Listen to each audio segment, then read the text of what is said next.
And you know, the Manchester Road Race attracts all kinds of runners, from world-class competitors to joggers, and probably a fair amount of people who don't even run at all. If that's you, well, fellow couch potato and Fox 61's Tim Lammers is here to help you prepare. He recently spoke with Ken Bruno, a triathlete who is also a site manager for Hartford Healthcare's Rehabilitation Network. And Ken gave out some road race tips for non-runners. Is that a bad idea for somebody who's not a runner to say, I'm going to wake up today on a cold day and go run 4.7 miles?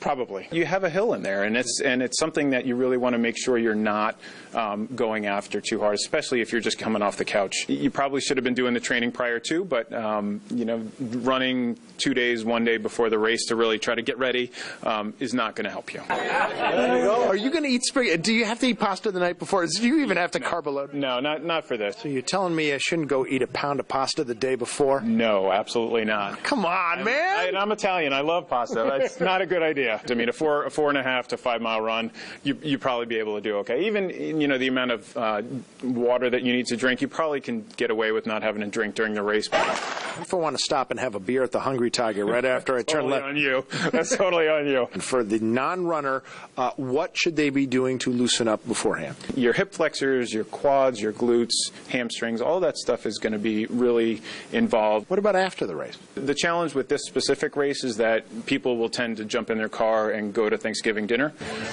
You know, so that's a little bit of an issue. If you can take a little bit of time, make sure you get some water in, you stretch a little bit. Sometimes people want to dress up in costumes that are skin tight. Is that actually going to create any sort of either circulatory problem or a problem with being able to sweat? Generally, the types of clothing, you know, anything that's Lycra is going to be able to move with you a little bit. The stuff you run into problematically is when people dress like stovetop stuffing and they have, you know, weird straps and a box that's cutting them in the neck. What are some of the things you've seen that you can't unsee? There was an entire family of elves running at one point. There was a guy who was running in only a loincloth at one point. I'm glad it wasn't windy that day. No, definitely.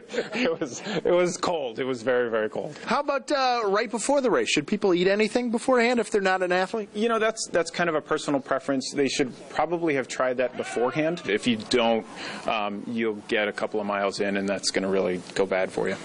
Yeah, probably. And yes. Maybe the people around you. Ooh, that was a little TMI. Thank you. And if you can't make it out to the race, Fox 61 has you covered.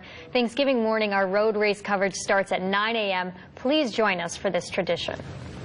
All right. Yep.